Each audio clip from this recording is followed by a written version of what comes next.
Assalamualaikum warahmatullahi wabarakatuh. Salam sejahtera bagi kita semua.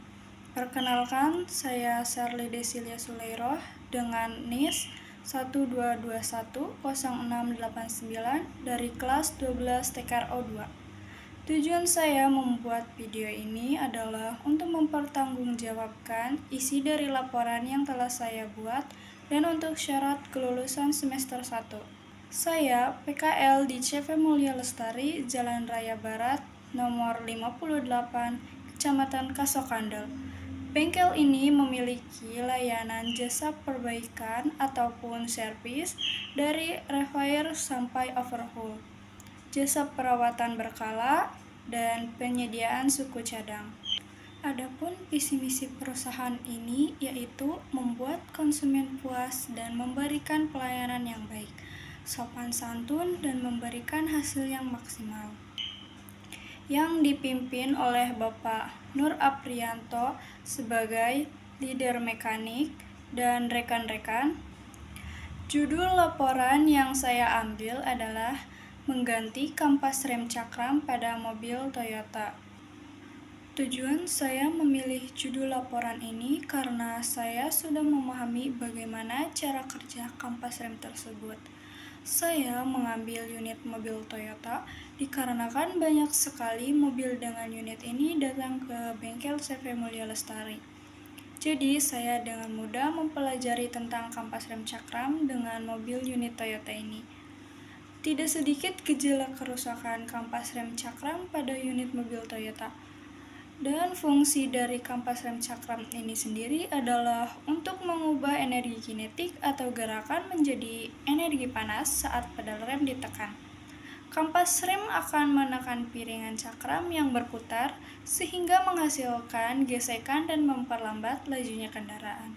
Kampas rem cakram mencakup komponen-komponen seperti kampas rem, piringan cakram, kaliper rem, dan piston.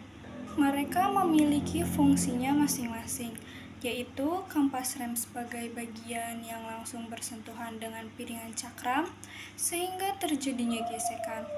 Dan piringan cakram ini menerima tekanan dari kampas rem dan meneruskannya pada poros roda yang berfungsi untuk memperlambat atau menghentikan lajunya kendaraan. Selanjutnya, kaliper rem bertugas untuk mengontrol tekanan rem yang ditetapkan pada kampas rem. Kaliper juga bertugas untuk menopang kampas rem dan piston rem. Piston rem tersebut berfungsi untuk memberikan dorongan atau tekanan pada kampas rem saat proses pengereman tersebut. Adapun gejala kerusakan yang sering saya temui yaitu kampas rem aus atau terdengar suara berdecit. Untuk mendiagnosa dan mengganti kampas rem yang sudah tipis yaitu dengan mengganti kampas rem yang baru agar menjaga keselamatan. Selanjutnya, periksa kampas rem secara visual untuk melihat apakah ada tanda-tanda aus atau kerusakan. Lanjut dengan periksa ketebalan kampas rem, ukur ketebalan kampas rem untuk memastikan apakah sudah aus atau belum. Periksa warna kampas rem. Warna kampas rem yang normal biasanya berwarna coklat muda atau abu-abu. Jika kampas rem berwarna merah atau hitam, menandakan kampas rem aus. Jangan lupa periksa sistem pengereman secara keseluruhan untuk memastikan tidak ada kerusakan lainnya. Dan lakukan tes pengereman untuk memastikan apakah rem efektif atau tidak. Sebelum mengganti kampas rem, kita perlu menyiapkan beberapa peralatan yang akan digunakan, seperti dongkrak, jack stand, kunci sok 21, tangkai sok, pipa, dan kunci ringkas 14. Setelah melalui proses diagnosis dan pemeriksaan, kemudian dapat disimpulkan bahwa penyebab kampas rem aus dan ada suara berdecit yaitu dikarenakan kampas rem sudah aus dan kampasnya sudah berwarna hitam. Untuk mengatasi kondisi tersebut, maka harus mengganti kampas rem yang sudah aus dengan kampas rem yang baru. Berikut langkah-langkah mengganti kampas rem. Pertama, siapkan kunci-kunci, dongkrak, dan jack stand untuk membuka ban roda depan. Lanjut dengan mengendurkan baut roda menggunakan kunci sok 21, tangkai sok, dan pipa agar memudahkan membuka ban roda. Dongkrak mobil dan pasangkan jack stand supaya memudahkan untuk membuka ban roda tersebut. Lalu lepaskan ban roda. Lanjut dengan membuka baut kaliper bawah menggunakan kunci rimpas 14 dan selanjutnya lepas kaliper rem dan kampas rem. Periksa kampas rem aus tersebut untuk mengganti kampas rem yang sudah aus dengan kampas rem yang baru. Lalu, masukkan piston ke dalam kaliper rem menggunakan kunci rimpas yang cocok. Lanjut dengan memasang kampas rem baru, pasang kembali kaliper rem dan kencangkan baut kaliper menggunakan kunci rimpas 14.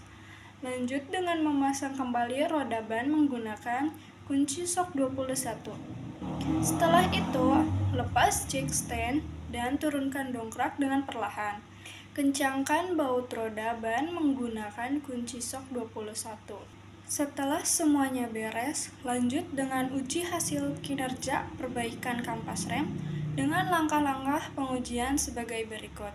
Periksa sistem pengereman dan uji pengereman dengan mengemudi perlahan. Lanjut, periksa apakah masih ada suara berdecit. Dan setelah itu, uji pengereman dengan mengemudi cepat. Terakhir, periksa apakah sistem pengereman sudah berfungsi dengan baik dan efektif. Itulah tadi video presentasi dari saya mengenai cara mengganti kampas rem cakram. Terima kasih sudah menonton hasil presentasi yang telah saya buat ini. Semoga dengan video presentasi ini dapat menambah wawasan kita semua.